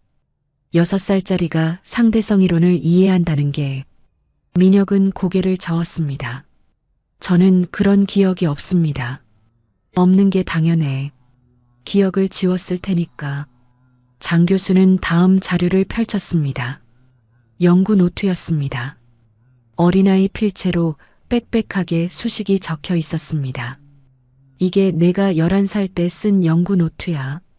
양자 얽힘에 대한 너만의 가설이 담겨 있어. 민혁은 그 노트를 받아들었습니다. 페이지를 넘기며 수식들을 보았습니다. 그리고 충격을 받았습니다. 그 수식 전개 방식이 자신이 지금 사용하는 방식과 완벽히 일치했기 때문입니다. 입자, 어와 비의 상관관계를 표현하는 방법, 위상 변화를 계산하는 순서, 심지어 그림을 그리는 스타일까지 모든 것이 똑같았습니다. 이건 우연일 수도 있습니다. 민혁의 목소리는 떨렸지만 여전히 부정하고 있었습니다. 장 교수는 한숨을 내쉬었습니다. 민혁 교수님, 아니 동민아. 내가 40년을 기다린 이유를 아니? 내 제자를 찾기 위해서야. 너는 내 인생에서 가장 특별한 학생이었어. 세미나실 조용해졌습니다. 다른 교수들도 소희도 성준과 윤정도 모두 숨을 죽이고 이 장면을 지켜보았습니다. 장 교수는 마지막 자료를 꺼냈습니다. 독일 경찰의 수사보고서 사본이었습니다. 독일어로 작성된 문서였고 한글 번역본이 첨부되어 있었습니다. 프랑크푸르트 공항 근처 힐튼 호텔 3255실 1985년 7월 12일 오전 6시경 강태준과 강동민 부자가 실종됐어. 객실에는 짐이 그대로 남아 있었고 창문은 잠겨 있었어. 복도 CCTV에는 새벽 5시에 정체불명의 남자 셋이 그 층을 오가는 모습이 찍혔지. 민혁은 그 보고서를 읽었습니다. 한 줄 한 줄 읽어 내려가는데 머릿속에서 장면들이 재생되기 시작했습니다. 호텔 침대에서 자고 있던 자신, 갑자기 문이 열리는 소리, 아버지가 소리치는 목소리, 낯선 남자들이 들어오는 모습, 자신을 붙잡는 손, 입을 막는 헝겊, 복도로 끌려나가던 기억. 아, 민혁은 의자를 붙잡고 주저앉았습니다. 소희가 급히 다가와 남편을 부축했습니다. 당신 괜찮아요? 하지만 민혁은 대답할 수 없었습니다. 기억들이 폭포처럼 쏟아지고 있었기 때문입니다. 차 트렁크 안의 어둠, 공항으로 가는 길, 비행기를 타고 어디론가 날아가던 기억, 그리고 평양에 도착했을 때의 추위, 낯선 사람들이 자신에게 새로운 이름을 가르쳐 주던 장면. 너는 이제 강민혁이다. 평양에서 태어났다. 부모는 일찍 돌아가셨다. 고아원에서 자랐다. 그 말을 수백 번, 수천 번 반복해서 들었습니다. 어린 자신은 저항했습니다. 아니야, 나는 강동민이야. 서울에서 왔어. 아빠를 찾아야 해. 하지만 그들은 멈추지 않았습니다. 약을 먹이고 반복해서 같은 말을 주입했습니다. 1년, 2년이 지나자 어린 동민의 기억은 희미해졌습니다. 3년째 되던 해, 그는 자신이 강민혁이라고 믿기 시작했습니다. 서울에서의 기억은 꿈인 것처럼 느껴졌고 평양에서의 삶이 현실이 되었습니다. 당신 말 좀 해봐요. 나 소희예요. 아내의 목소리가 들렸지만 민혁은 그 목소리에 답할 수 없었습니다. 지금 머릿속에서는 두 개의 인생이 충돌하고 있었기 때문입니다. 강동민으로 살았던 12년. 서울의 집, 따뜻한 어머니, 다정한 아버지, 장 교수님의 연구실, 양자역학 책들, 친구들과 놀던 공원, 강민혁으로 살았던 40년. 평양의 고아원, 김일성 대학 교수가 되던 날, 소희를 만나던 순간, 제자들을 가르치던 시간들. 둘 다 진짜였습니다. 둘 다 자신의 삶이었습니다. 하지만 동시에 둘 다 거짓이기도 했습니다. 장 교수가 민혁 앞에 무릎을 꿇었습니다. 80이 넘은 노인이 바닥에 무릎을 꿇는 모습을 보고 모두가 놀랐습니다. 동민아, 제발 기억해줘. 내 어머니는 40년 동안 널 기다렸어. 아버지는 10년 전에 돌아가셨지만 마지막 순간까지 내 이름을 불렀어. 내 어머니는 지금도 혼자서 널 찾고 있어. 그 말에 민혁의 가슴이 찢어지는 것 같았습니다. 어머니, 그 단어가 마음속 어딘가를 건드렸습니다. 희미한 기억 속에서 따뜻한 손길이 느껴졌습니다. 자장가를 불러주던 목소리, 학교에 데려다주던 아침, 연구 노트를 칭찬해주던 미소. 엄마, 민혁의 입에서 그 말이 나왔습니다. 자신도 놀랄 만큼 자연스럽게. 북한식 억양도 아니고 남한식 표준어도 아닌 어린아이의 목소리로. 장 교수의 눈에서 눈물이 흘렀습니다. 그래, 맞아. 내 엄마가 기다리고 있어. 민혁은 두 손으로 얼굴을 감췄습니다. 눈물이 쏟아졌습니다. 50년을 살면서 한 번도 제대로 울어본 적이 없었는데 지금은 멈출 수가 없었습니다. 저는 누구입니까? 떨리는 목소리로 물었습니다. 장 교수는 민혁의 손을 잡았습니다. 너는 강동민이야. 서울에서 태어나고 자란 대한민국 사람이야. 누군가 너를 훔쳐갔지만 내 진짜 정체성은 바뀌지 않았어. 세미나실 밖에서 소란이 들렸습니다. 기자들이 몰려오고 있었습니다. 하지만 민혁은 신경 쓰지 않았습니다. 지금 이 순간 자신의 50년 인생이 통째로 뒤집히고 있었기 때문입니다. 소희가 남편의 등을 쓰다듬었습니다. 당신 진정해요. 천천히 생각하면 돼요. 하지만 어떻게 천천히 생각할 수 있을까요? 자신이 평생 믿어온 모든 것이 거짓이었다는 사실을, 자신이 납북된 아이였다는 사실을, 어딘가에 진짜 어머니가 기다리고 있다는 사실을. 장 교수는 민혁의 어깨를 감싸 안았습니다. DNA 검사를 받아보자. 그럼 확실해질 거야. 민혁은 고개를 들었습니다. 눈물로 범벅이 된 얼굴로 장 교수를 바라보았습니다. 만약 정말 제가 강동민이라면 저는 지난 40년을 어떻게 받아들여야 합니까? 북에서의 삶은 뭐였습니까? 거짓이었습니까? 아니야. 장 교수가 단호하게 말했습니다. 내가 살아온 시간은 진짜야. 거짓으로 시작됐을지 몰라도 내가 느낀 감정들, 내가 사랑한 사람들, 내가 이룬 학문적 성취들, 그 모든 것은 진짜야. 그 말에 민혁은 조금 숨을 쉴 수 있었습니다. 북에서 만난 소희, 함께 연구하던 동료들, 가르쳤던 제자들, 그들과의 시간이 의미 없는 것은 아니라는 말이었습니다. 창밖으로 해가 지고 있었습니다. 긴 오후가 저물어가고 있었습니다. 민혁은 창밖을 보며 생각했습니다. 내일 아침 눈을 뜨면 자신은 누구일까요? 강민혁일까요? 강동민일까요? 아니면 둘 다일까요? 그날 밤 민혁은 호텔방에 혼자 남았습니다. 소희는 옆방에 있었지만 남편에게 혼자만의 시간이 필요하다는 것을 알았습니다. 민혁은 침대에 누워 천장을 바라보았습니다.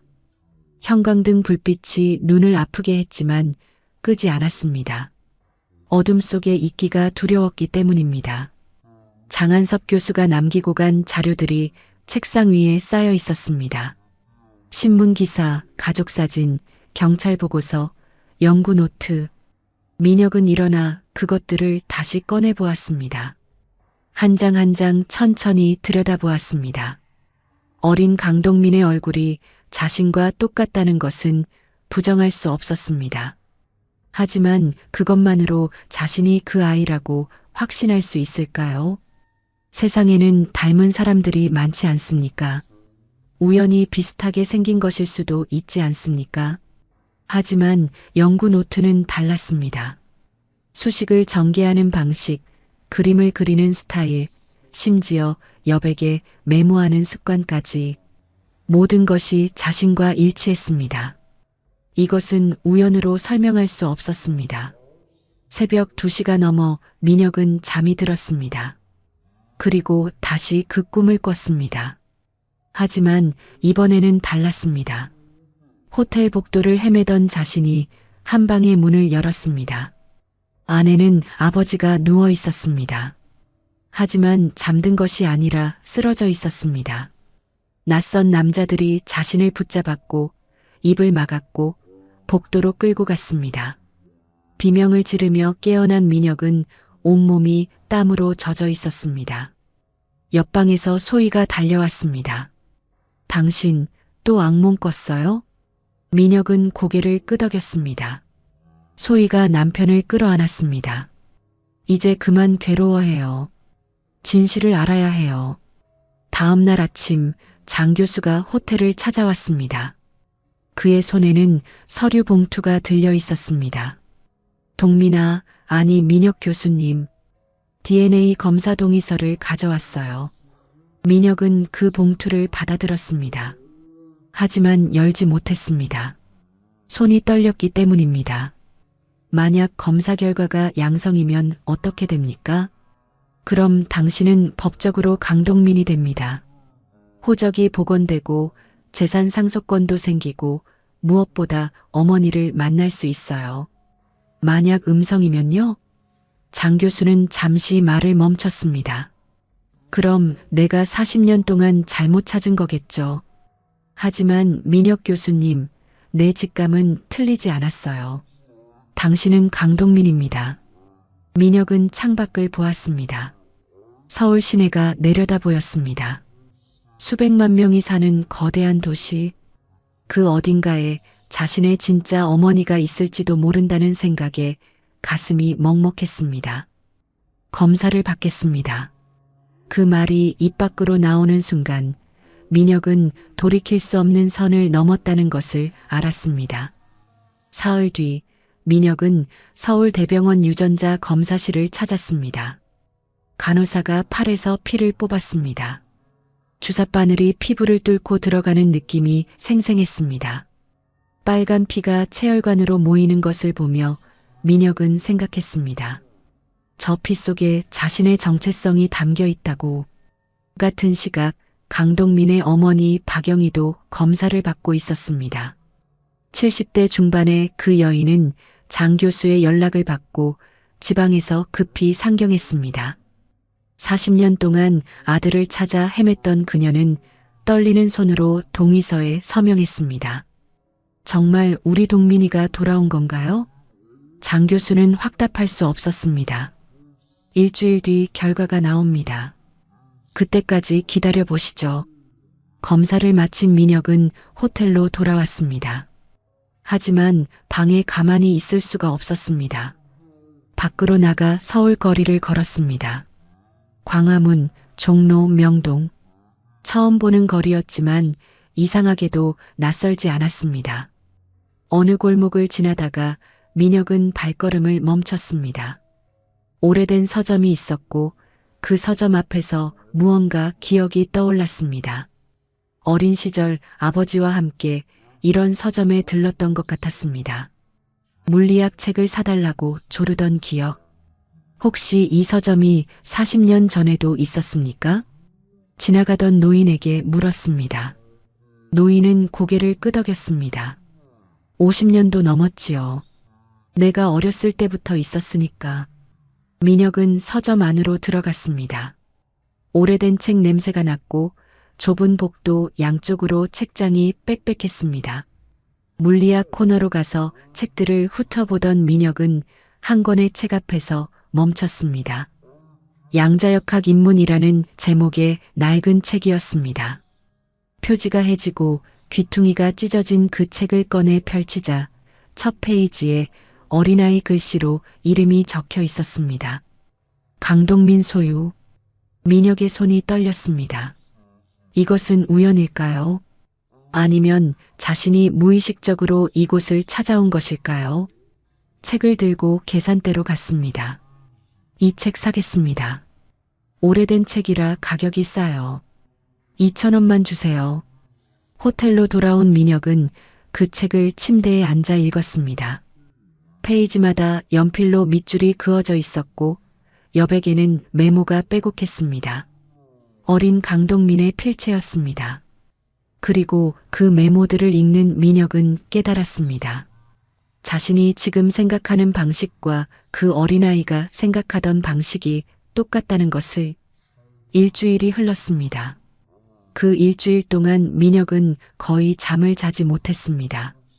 낮에는 서울 거리를 헤매고 밤에는 과거의 기억들과 씨름했습니다. 북에서의 기억과 남에서의 기억이 뒤섞였고 어느 것이 진짜인지 분간할 수 없었습니다. 소희는 남편을 걱정했지만 뭐라 말할 수 없었습니다. 자신도 혼란스러웠기 때문입니다. 만약 남편이 정말 강동민이라면 자신은 누구와 결혼한 것일까요? 납북된 아이와 결혼한 것일까요? 그렇다면 자신들의 사랑은 진짜였을까요? 당신, 결과가 어떻게 나오든 당신은 내 남편이에요. 어느 날 밤 소희가 말했습니다. 민혁은 아내의 손을 잡았습니다. 고맙습니다. 당신이 옆에 있어서. 일주일째 되는 날 장 교수로부터 전화가 왔습니다. 결과가 나왔어요. 병원으로 오시겠어요? 민혁은 소희와 함께 병원으로 향했습니다. 택시 안에서 민혁은 창밖을 보았습니다. 서울의 거리가 지나갔고 사람들이 바쁘게 오갔습니다. 모두가 자신의 정체성을 확신하며 살아가는 사람들이었습니다.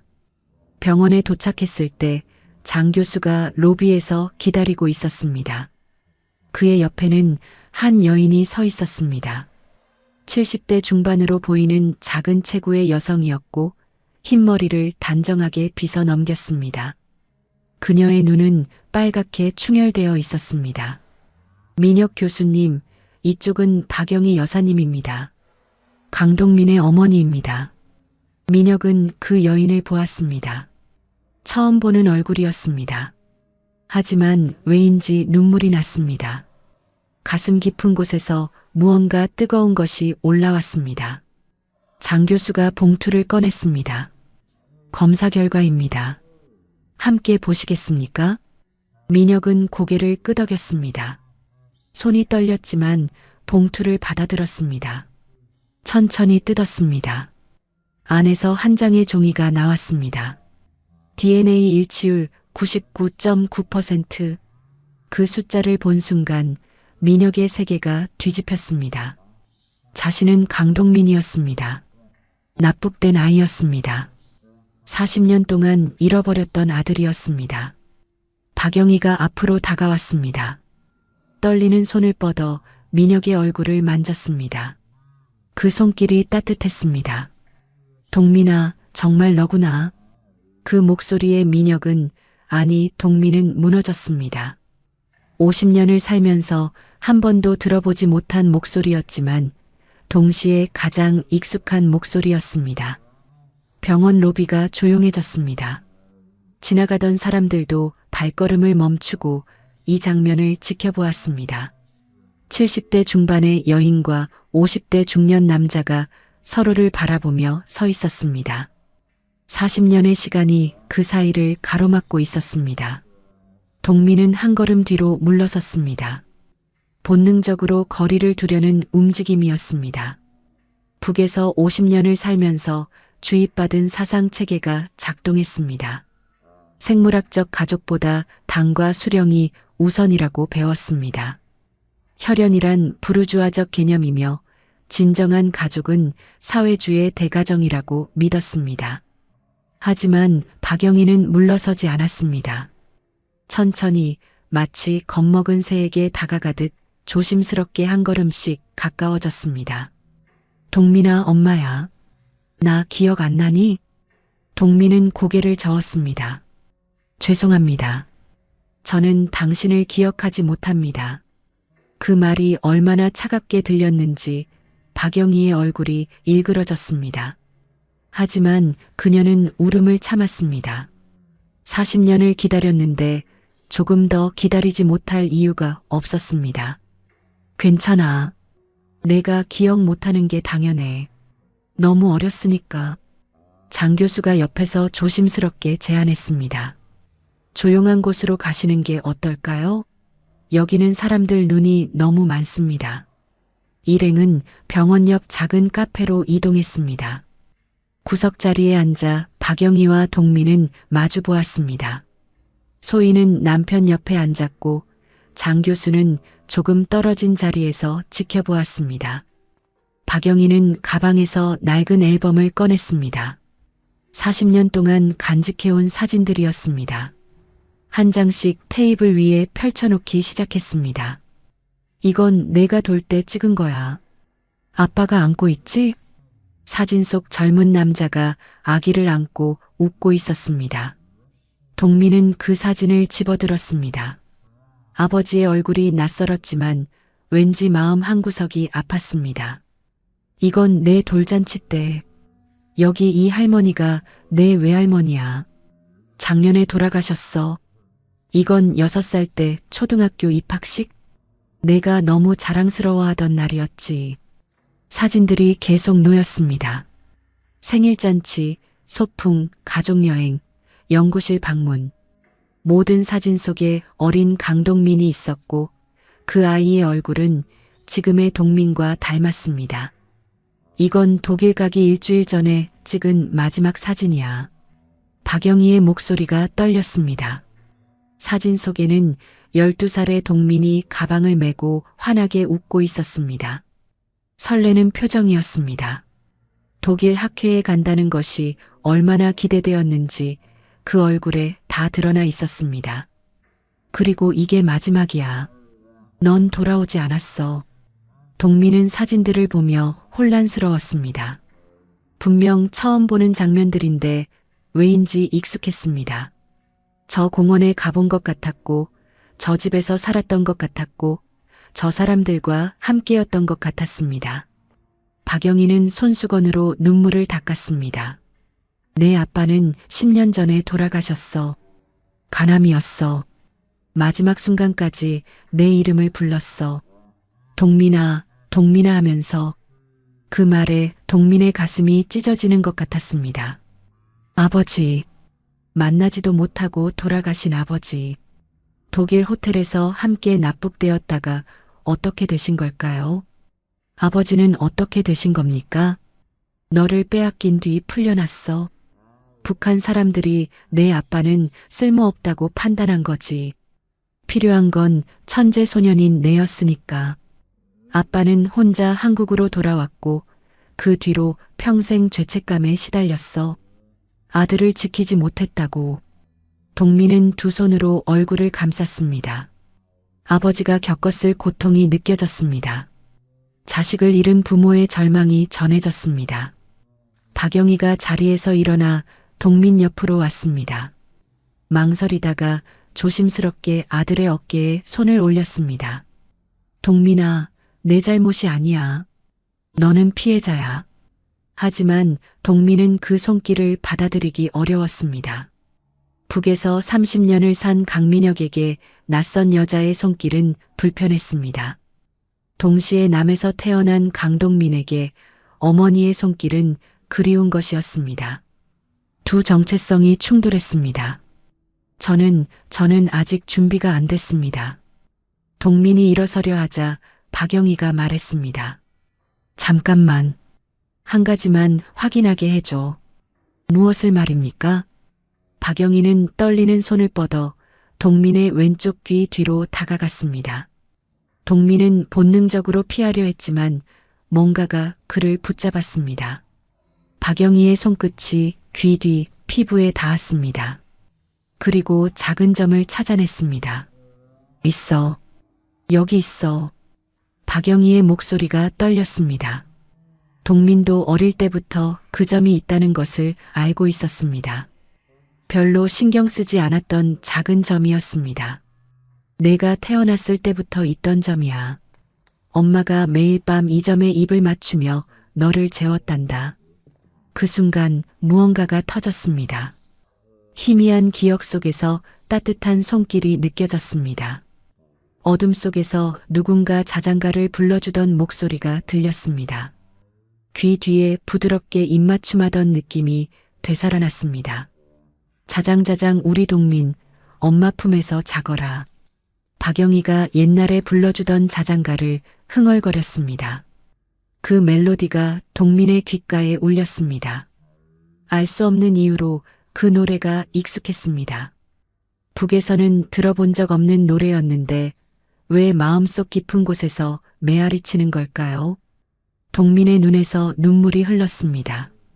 자신도 모르게 제어할 수 없이 눈물이 쏟아졌습니다. 50년을 살면서 한 번도 제대로 울어본 적이 없었는데 지금은 멈출 수가 없었습니다. 엄마. 그 단어가 입 밖으로 나왔습니다. 40년 만에 처음으로 그 단어를 발음했습니다. 북한식 억양도 아니고 남한식 표준어도 아닌 어린아이의 목소리로 박영희가 아들을 끌어안았습니다. 작은 체구였지만 품은 따뜻했습니다. 동민은 처음에는 뻣뻣하게 서 있었습니다. 하지만 점점 힘이 빠졌고 결국 어머니의 품에 얼굴을 묻었습니다. 엄마, 엄마. 계속 그 단어를 반복했습니다. 마치 잃어버린 시간을 채우듯 40년 동안 부르지 못한 그 이름을 불렀습니다. 카페 안 사람들이 이 장면을 지켜보았습니다. 누군가는 눈물을 흘렸고 누군가는 조용히 자리를 피해 주었습니다. 장 교수는 멀리서 지켜보며 눈시울을 붉혔습니다. 40년을 기다린 보람이 있었습니다. 소희는 남편을 바라보며 복잡한 감정을 느꼈습니다. 기쁘면서도 슬펐습니다. 남편이 진짜 가족을 찾은 것은 축하할 일이었지만 동시에 자신과의 관계가 어떻게 될지 불안했습니다. 하지만 지금 이 순간만큼은 남편이 필요한 것을 주고 싶었습니다. 한참 뒤 동민은 어머니의 품에서 얼굴을 들었습니다. 눈물로 범벅이 된 얼굴이었지만 표정은 조금 평화로워 보였습니다. 죄송합니다. 기억을 못해서. 박영희가 아들의 뺨을 쓰다듬었습니다. 괜찮아. 앞으로 새로운 기억을 만들면 돼. 엄마는 기다릴 수 있어. 동민은 고개를 끄덕였습니다. 그리고 문득 깨달았습니다. 자신이 강민혁이든 강동민이든 중요한 것은 지금 이 순간 자신이 느끼는 감정이라는 것을. 북에서의 40년도 진짜였고 남에서의 12년도 진짜였습니다. 두 인생 모두 자신의 것이었습니다. 천천히 가겠습니다. 저도 시간이 필요합니다. 그래, 천천히 가자. 엄마는 어디 안 가. 평생 여기 있을 거야. 해가 서쪽으로 기울고 있었습니다. 카페 창밖으로 석양빛이 들어왔습니다. 동민은 그 빛을 보며 생각했습니다. 긴 어둠이 끝나고 새로운 날이 밝아오고 있다고. 40년의 실종이 끝나고 이제 진짜 삶이 시작되는 것이라고. 1년이 흘렀습니다. 강동민은 서울대학교 물리학과 연구원으로 자리를 잡았습니다. 장한섭 교수의 연구실 한쪽 책상이 그의 공간이 되었고 그곳에서 다시 양자역학 연구를 시작했습니다. 북에서 중단했던 연구들을 이어가고 새로운 가설들을 세우고 논문을 썼습니다. 함께 탈북한 동료들도 각자의 길을 찾았습니다. 박성준은 한 대학에서 수학을 가르치기 시작했고 이윤정은 연구소에 자리를 잡았습니다. 모두가 새로운 삶에 적응하고 있었지만 때로는 함께 모여 평양에서의 시간을 이야기했습니다. 그것이 거짓이 아니라 자신들이 실제로 살아낸 시간이었기 때문입니다. 동민과 소희의 관계는 복잡했습니다. 동민이 강동민으로 정체성을 되찾은 뒤 두 사람은 한동안 어색했습니다. 하지만 결국 선택했습니다. 북에서 나눈 20년의 사랑이 거짓일 수 없다고 강민혁으로 시작했지만 강동민으로 이어갈 수 있다고 믿기로 했습니다. 어머니 박영희는 아들과 천천히 관계를 쌓아갔습니다. 일주일에 한 번씩 만나 식사를 하고 옛날 이야기를 들려주고 함께 산책했습니다. 동민은 처음에는 어색했지만 점점 익숙해졌습니다. 어머니의 손길이, 목소리가, 웃음이 낯설지 않게 되었습니다. 봄이 왔습니다. 어느 화창한 오후 동민은 장한섭 교수와 함께 관악산 산책로를 걸었습니다. 80을 넘긴 노 교수는 지팡이를 짚고 천천히 걸었고 동민은 그 옆에서 보폭을 맞췄습니다. 선생님, 오늘따라 힘들어 보이시는데 괜찮으십니까? 장 교수는 손을 내저었습니다. 괜찮아. 이 정도는 걸어야지. 안 그러면 꼼짝없이 늙어버려. 두 사람은 천천히 산을 올랐습니다. 봄꽃들이 피어나기 시작했고 새들이 지저귀었습니다. 한참을 오르자 서울 시내가 내려다 보이는 전망대가 나왔습니다. 두 사람은 벤치에 앉아 숨을 고르며 풍경을 바라보았습니다. 동민아, 이제 적응은 좀 됐니? 동민은 고개를 끄덕였습니다. 예, 많이 나아졌습니다. 북에서의 기억들은 어떠니? 여전히 혼란스럽니? 동민은 잠시 생각했습니다.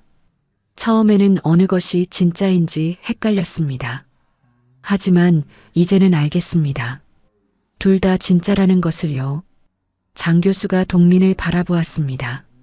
무슨 뜻이니? 북에서의 40년을 거짓이라 할 수 없습니다. 그곳에서 저는 진심으로 학문을 사랑했고 제자들을 아꼈고 소위와 진실한 관계를 나눴습니다. 그것들은 모두 진짜였습니다. 동민의 목소리가 차분했습니다. 동시에 남에서의 12년 그 기억들도 제 일부입니다. 서울의 집, 부모님, 선생님의 연구실, 그것들도 진짜였습니다. 강민혁도 나고 강동민도 나입니다. 둘을 나눌 수 없습니다. 장 교수는 천천히 고개를 끄덕였습니다. 현명한 생각이야. 과거를 부정하는 것은 자신을 부정하는 일이니까. 두 사람은 한참을 말없이 앉아 있었습니다. 바람이 불어와 나뭇잎들을 흔들었고 저 멀리서 아이들의 웃음소리가 들렸습니다. 선생님, 동민이 조심스럽게 물었습니다. 왜 40년 동안 저를 찾으셨습니까? 장 교수는 북쪽 하늘을 바라보았습니다. 저 멀리 북한이 있는 방향이었습니다. 자네는 내 제자였으니까. 그리고 무엇보다 모든 사람은 자신이 누구인지 알 권리가 있으니까. 그 말이 동민의 가슴에 와닿았습니다. 자신이 누구인지 아는 것, 그것이 얼마나 소중한 권리인지 이제는 알 수 있었습니다. 해가 서쪽으로 기울기 시작했습니다. 두 사람은 천천히 산을 내려왔습니다. 계단을 내려오며 동민은 뒤를 돌아보았습니다. 산 정상이 저녁 햇살을 받아 황금빛으로 물들어 있었습니다. 그날 밤 동민은 오랜만에 평화로운 꿈을 꿨습니다. 꿈속에서 그는 어린 소년도 중년의 교수도 아니었습니다.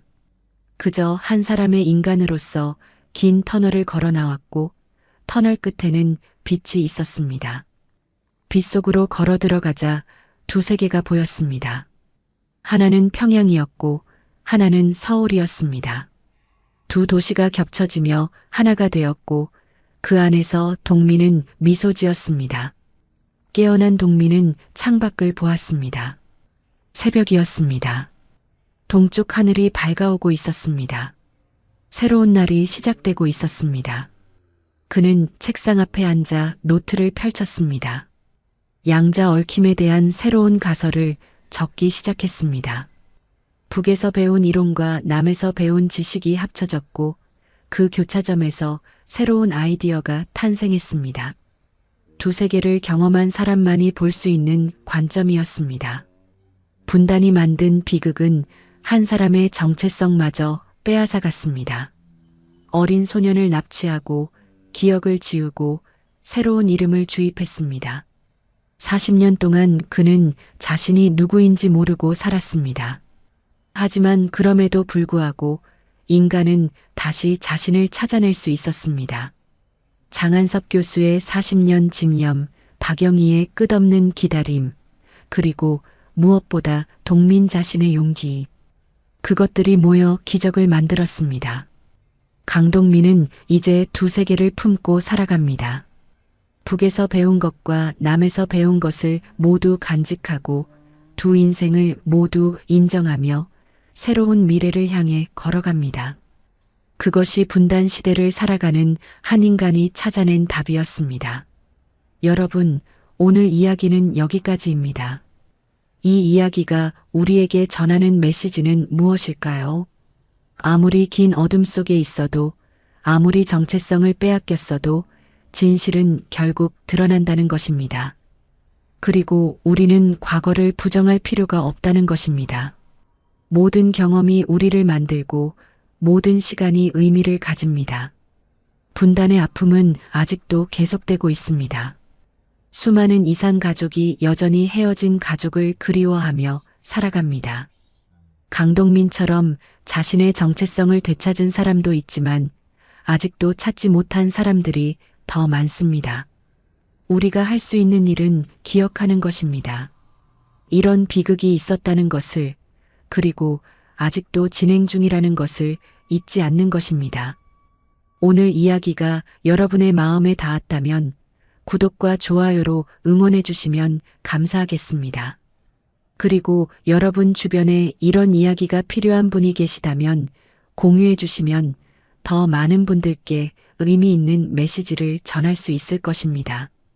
다음에도 더 좋은 이야기로 찾아뵙겠습니다. 오늘도 들어주셔서 감사합니다.